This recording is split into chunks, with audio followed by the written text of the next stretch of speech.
അജി കേട്ടോ. അപ്പൊ ഇന്ന് ഞാൻ 3 പേരുണ്ടെന്ന് പറഞ്ഞില്ലേ, അതിൽ ഒരാളാണേ. മോളെ, നമ്മളിപ്പോ എത്ര നേരം എടുക്കാൻ തുടങ്ങിട്ട്?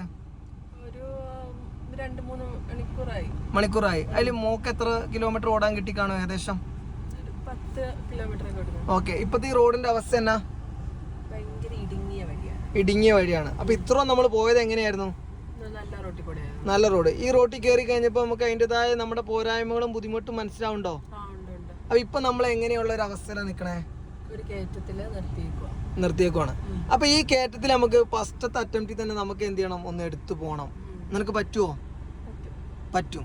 അപ്പൊ ഇപ്പൊ നമ്മൾ ഇനി എന്നാ ചെയ്യണ്ടേ? ആദ്യം എന്നാ ചെയ്യും? ക്ലച്ച് മെല്ലെ റിലീസ് ചെയ്യും. ഓക്കെ.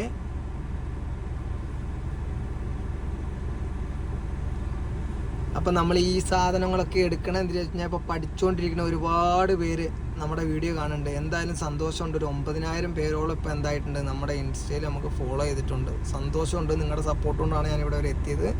അപ്പോൾ പഠിച്ചു വരുന്നവർക്ക് വേണ്ടിയിട്ടാണ് നമ്മൾ ജസ്റ്റ് എന്ത് ചെയ്യണേ ഈ വീഡിയോ എടുക്കണേ. അപ്പോൾ നിങ്ങൾക്ക് എത്രമാത്രം മനസ്സിലാവുന്നുണ്ട്, എത്രത്തോളം ആവുന്നുണ്ടെന്ന് അറിയാൻ വേണ്ടിയിട്ടാണ്. ഓക്കെ. ഇപ്പം നമുക്ക് എന്തായി? വൈബ്രേഷൻ വന്നു. ഓക്കെ. ഇപ്പം ഇത് നമ്മുടെ break out. Okay, no problem.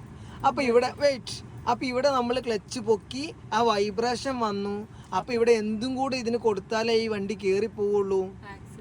കാരണം നമ്മൾ ഇത്രയും എടുത്ത് നല്ല നിരന്ന വഴിയാണ്, ആ ഹൈവേയിലുള്ള കയറ്റമാണ്. പക്ഷെ അവിടെ ഒന്നും നമുക്ക് എന്ത് വരേണ്ടി വന്നിട്ടില്ല, ആക്സിലേറ്റർ കൊടുക്കാതെ തന്നെ കയറി. പക്ഷെ ഈ റോഡിൻ്റെ അവസ്ഥ എന്ന് പറഞ്ഞാൽ, വെയിറ്റ് ഞാനൊന്ന് കാണിച്ചു തരാം. ലോക്കം തുറന്നേ. കാരണം നമുക്ക് കയറ്റമുണ്ട്. കയറ്റം എന്ന് പറഞ്ഞാൽ കയറ്റമുണ്ട്. അപ്പോൾ ഇവിടെ നമുക്ക് കയറി എടുക്കണമെങ്കിൽ ഫോണിലൂടെ എത്രമാത്രം കയറ്റം മനസ്സിലാവുണ്ടെന്ന് എനിക്കറിയില്ല. ഇത് അത്യാവശ്യം ഒരു കയറ്റമുണ്ട്. അപ്പോൾ നമ്മൾ ഇങ്ങനെയുള്ള വഴി കൂടെ ഒക്കെ മക്കളെ കൊണ്ട് പോകും. എന്നിട്ട് അവർക്കത് മനസ്സിലാവണം. കാരണം നിരന്ന വഴി കൂടെ പോകുമ്പോൾ അവർക്ക് വലിയൊരു ഫാൾട്ട് ഉണ്ടാവില്ല. ഇതേപോലുള്ളൊരു വഴി കൂടെ ആണെങ്കിൽ അവർക്ക് കറക്റ്റ് എന്ത് ചെയ്യാൻ പറ്റും? അവരുടെ ഡിഫാൾട്ട് അവർക്ക് മനസ്സിലാവും. എന്നിട്ട് മാക്സിമം അവരെ കൊണ്ട് എന്ത് ചെയ്യുക? സ്വന്തം തന്നെ ചെയ്യിപ്പിക്കുക. അപ്പോൾ എന്തായാലും നമുക്ക് ഇവിടെ നിന്ന് എടുക്കണം. നമുക്കൊന്ന് കാണാം. ഓക്കെ, സ്റ്റാർട്ട് ചെയ്തോ. സ്റ്റാർട്ട് ചെയ്തു. ഓക്കെ. അപ്പോൾ നമ്മൾ നേരെ വൈബ്രേഷനിലോട്ട് വരും. ടെൻഷൻ അടിക്കേണ്ട, വൈബ്രേഷൻ വരും. വൈബ്രേഷൻ വന്നോ? ഇല്ല. വൈബ്രേഷൻ വരട്ടെ കേട്ടോ. ഉണ്ടോ? ഒരു വൈബ്രേഷൻ വന്നു. അപ്പോൾ വെയിറ്റ് ചെയ്തു. ഇനി ആ ക്ലച്ച് താഴോട്ടും മേലോട്ടും പൊക്കരുത്. അപ്പോൾ ബ്രേക്കിൽ നമ്മൾ മെല്ലെ ജസ്റ്റ് ഒന്ന് എടുത്ത് നോക്കും. ബ്രേക്കിൽ നിന്ന് ഓക്കെ. ഇനി ആക്സിലേറ്റർ മെല്ലെ ചവിട്ടി സൗണ്ട് വന്നോട്ടെ. ആക്സിലേറ്റർ സൗണ്ട് വരട്ടെ. ഇച്ചിരി ചവിട്ടിക്കോ. ചവിട്ട്.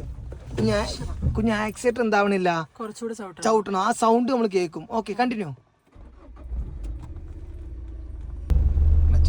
ഓക്കെ, മനസ്സിലായോ? മനസ്സിലായി. അപ്പോൾ നമ്മളിത് നല്ല കയറ്റമുണ്ട്. കാരണം നമുക്ക് മുന്നോട്ട് നോക്കിയിട്ട് നമ്മൾ ആ തെങ്ങിൻ്റെ തലയൊക്കെ കാണുന്നുള്ളൂ. റോഡ് കാണുന്നുണ്ടോ?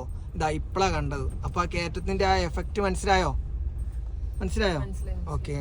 അപ്പോൾ അടുത്ത വീഡിയോ കാണാം. ബൈ.